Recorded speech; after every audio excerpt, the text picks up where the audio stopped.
Bienvenue, mes élèves de la 3e année secondaire collégiale, dans une nouvelle leçon de physique-chimie. Alors, toujours dans la partie de la mécanique, aujourd'hui, on va voir notre chapitre qui est les actions mécaniques et les forces. Alors, notre leçon consiste à voir les actions mécaniques. Alors, on va se poser un nombre de questions. Alors, qu'est-ce qu'une action mécanique et quels sont ses effets? Quels sont les différents types d'actions mécaniques? Et comment peut-on modéliser une action mécanique? Alors, on commence par les actions mécaniques et leurs effets. Alors, la notion d'action mécanique, et on va exploiter un document. Alors là, vous voyez bien, une pomme est attachée à un arbre par sa tige. Elle ne tombe pas. Donc, la tige, on dit que la tige exerce une action mécanique sur la pomme et l'empêche de tomber. Si la tige casse, la pomme tombe. Donc, la terre exerce une action mécanique sur la pomme et la tire vers le bas. Nous voyons là, un voilier peut avancer sur la mer. Le vent exerce une action mécanique sur la voile, qui permet au voilier d'avancer. Alors, nous voyons là, un joueur frappe le ballon, le mouvement du ballon change de trajectoire. Donc, le joueur exerce une action mécanique sur le ballon qui fait modifier son mouvement. Voilà. Là, nous avons une seringue. On pousse sur le piston. Le volume du gaz dans la seringue se compresse. Donc, le volume diminue. On tire le piston. Le volume du gaz dans la seringue se détend. Le piston exerce une action mécanique sur le gaz qui fait modifier son volume. Donc, on va réunir toutes les informations vues dans les exemples sur le tableau suivant. Donc, dans le premier exemple, l'acteur, c'est l'arbre, c'est-à-dire c'est l'arbre qui exerce l'action mécanique. Le receveur, c'est la pomme. Donc, quel est l'effet de l'action mécanique? C'est maintenir la pomme en équilibre. Le deuxième exemple, donc si la tige casse, donc la terre est l'acteur, le receveur c'est la pomme. Donc quel est l'effet de l'action mécanique? Donc la mettre en mouvement, c'est-à-dire la pomme va tomber sur la terre. Le troisième exemple, donc le vent c'est l'acteur, le receveur c'est la voile. Donc l'effet de l'action mécanique c'est la déformation et à cause de cette déformation, le voilier va démarrer. Alors le quatrième exemple, l'acteur c'est le joueur. Et le receveur, c'est le ballon. Donc, l'effet de cette action, c'est la modification du mouvement, c'est-à-dire, il modifie la trajectoire du mouvement du ballon. Le cinquième exemple, donc l'acteur, c'est le piston. Le receveur, c'est le gaz à l'intérieur du piston. L'effet de cette action, c'est une modification du volume. Donc, on va donner la définition. Donc, l'action mécanique est toute cause, c'est une cause capable de. Donc, l'action mécanique, elle peut causer plusieurs effets. Donc, qu'est-ce qu'elle fait? Mettre un corps au repos. Donc, comme l'exemple de la pomme retenue par la tige de l'arbre. Le deuxième exemple, elle peut causer la déformation d'un corps, comme l'effet du vent sur le voilier. Alors, le troisième effet, c'est mettre un corps en mouvement. Le quatrième effet, c'est modifier le mouvement d'un corps. Alors, lorsqu'on dit modifier le mouvement, c'est-à-dire modifier la trajectoire, modifier la vitesse, modifier la nature du mouvement, tout ça entre dans la modification du mouvement. Alors, le corps qui exerce l'action mécanique est appelé l'acteur. Le corps qui subit l'action mécanique, ou bien qui reçoit l'action mécanique, est appelé le receveur. Donc, on peut résumer tout cela en disant que les principaux effets de l'action mécanique sont l'effet dynamique. Donc, nous avons l'effet dynamique. Ça consiste en quoi? C'est-à-dire se mettre un corps en mouvement ou de modifier le mouvement du corps. Ou bien l'effet statique. Ça consiste à mettre un corps au repos ou le déformer. Donc, les 4 exemples qu'on a vus, on va les réunir en 2 effets. donc l'effet dynamique et l'effet statique. L'effet dynamique, c'est de le mettre un corps en mouvement ou de modifier son mouvement. L'effet statique, c'est de le mettre au repos ou bien de le déformer. Alors, maintenant, on passe aux différents types d'actions mécaniques. Alors, on distingue entre deux types d'actions mécaniques. Les actions de contact et les actions à distance. Alors, l'action mécanique de contact. Une action mécanique est dite de contact si elle ne peut s'exercer qu'à condition qu'il y ait contact entre l'acteur et le receveur. C'est-à-dire, si l'acteur et le receveur sont en contact, alors là, on dit une action mécanique de contact. On distingue deux types de contact. Alors, un contact localisé ou ponctuel et un contact réparti ou distribué. Alors, le contact localisé, qu'est-ce que ça veut dire? Une action est dite localisée si elle s'exerce sur une partie du receveur suffisamment réduite pour être assimilée à un point. Et en résumé, on dit que l'action est de contact si elle se fait en un point. Alors, on va prendre un exemple. Alors, on prend l'exemple d'une boule suspendue à un fil. Alors, cette boule-là reste au repos, en équilibre, à cause de l'action mécanique exercée par le fil. Alors, cette action, elle s'exerce en un point A. Alors, on dit que le fil exerce une action mécanique localisée sur la boule au point A. Alors, maintenant, on va voir les actions réparties, au contact réparti.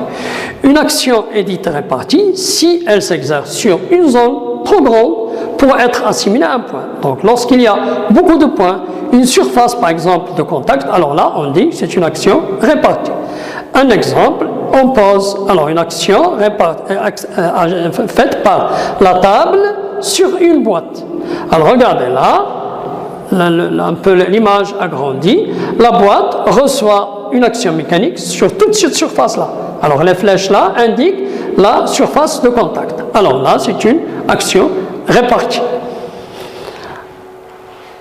Action mécanique à distance. Alors, une action mécanique est dite à distance s'il n'y a pas contact entre l'acteur et le receveur. Les actions mécaniques à distance sont toujours réparties. Alors, on va prendre des exemples.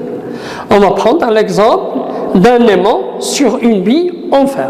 Alors, l'aimant attire la bille de fer, même s'ils ne sont pas en contact. Donc, c'est une action à distance.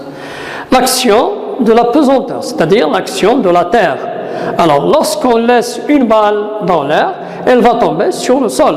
Donc, à cause de l'action mécanique exercée par la terre. Alors, maintenant, on passe à la troisième partie du cours, qui est le bilan des actions mécaniques.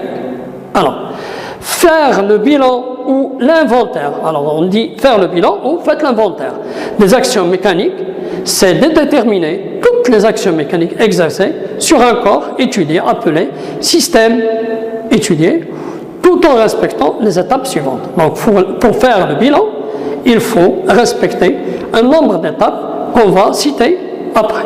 Alors, d'abord, il faut préciser le corps ou le système étudié.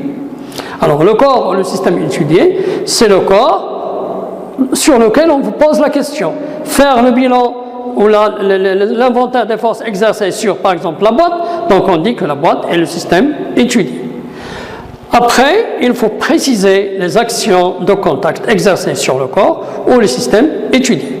Alors, pour faire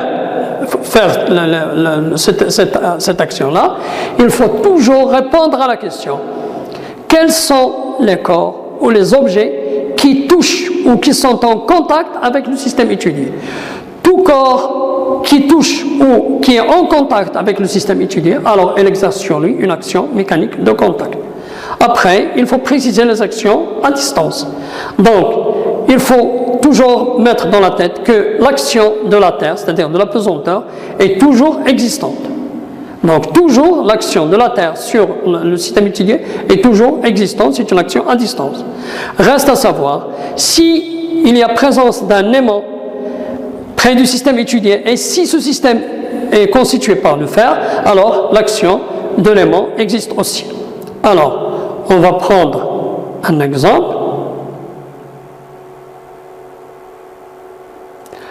Alors, on va prendre un exemple. Faire le bilan des actions mécaniques exercées sur le clou en fer. Alors, la situation est comme suivant.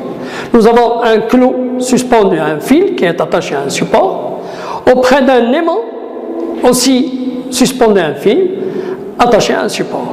Alors, on veut faire le bilan des actions mécaniques qui agissent sur le clou.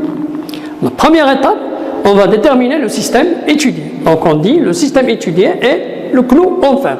Et on le met entre deux accolades. La deuxième étape, c'est déterminer les actions de contact qui agissent sur le clou. Alors, comme je vous ai dit, je dois déterminer tous les autres corps qui sont en contact avec le clou. Alors là, vous voyez bien que le seul corps en contact avec le clou, c'est le fil. Donc, je dis bien l'action localisée exercée par le fil sur le clou. Localisée parce qu'il s'agit d'un point. Après, les actions à distance. Alors, il y a l'action répartie exercée par l'aimant sur le clou. Alors, l'aimant attire tout le clou. Donc, c'est une action répartie. Et l'action répartie exercée, l'action à distance répartie exercée par la terre. Si je coupe le fil, alors le clou va tomber sur la terre. C'est-à-dire que la terre exerce une action à distance. Faites attention à une erreur que les élèves commettent. Ce support n'a aucun effet sur le clou. Le support exerce une action sur le fil et le support n'a pas d'effet sur le clou. Le corps qui a un effet sur le clou est le fil. Donc le clou subit deux actions mécaniques à distance, celle de l'aimant et celle de la terre. Alors maintenant, on passe à un exercice d'application. Alors, complétez les phrases suivantes par les mots receveur, statique, effet dynamique de contact. Alors, les effets d'une action mécanique d'un acteur sur un peuvent être donc vide ou dynamique. Une action mécanique se définit à partir de ses effets. Alors, mettre un corps en mouvement ou de modifier le mouvement du corps. L'effet statique, mettre un corps au repos ou le déformer. Les deux types d'actions mécaniques sont l'action mécanique de et les actions mécaniques à distance. Donc, vous voyez bien que la première phrase, les effets d'une action mécanique d'un acteur sur un receveur peuvent être statiques ou dynamiques. Une action mécanique se définit à partir de ses effets. On a l'effet dynamique, il consiste à mettre un corps au mouvement ou modifier le mouvement du corps. Et l'effet statique, mettre un corps au repos ou le déformer. Les deux types d'actions mécaniques sont les actions mécaniques de contact et les actions mécaniques à distance. Exercice 2. Alors, on a les actions suivantes. Nous avons un nombre de schémas. Nous avons ici le voilier, le clou, le joueur, une boule suspendue à un fil, des objets posés sur la table et des pommes qui sont suspendues à l'arbre. Alors, l'action du vent sur le voile, action d'un aimant sur un clou, joueur exerce une action mécanique sur le ballon, le fil exerce une action sur la boule, action du livre sur la table et l'action exercée par la terre sur la pomme. Alors, on va réunir, classer ces actions mécaniques sur le tableau. Donc, quel est l'acteur? Quel est le receveur? Est-ce que l'action mécanique est de contact localisé ou réparti? Action mécanique à distance. Alors, le premier exemple, l'acteur c'est le vent. Le receveur c'est le voile. Ce sont des actions réparties de contact. Le deuxième exemple, l'acteur c'est l'aimant. Le receveur c'est le clou. Donc c'est une action à distance répartie. Le troisième exemple, l'acteur c'est le joueur.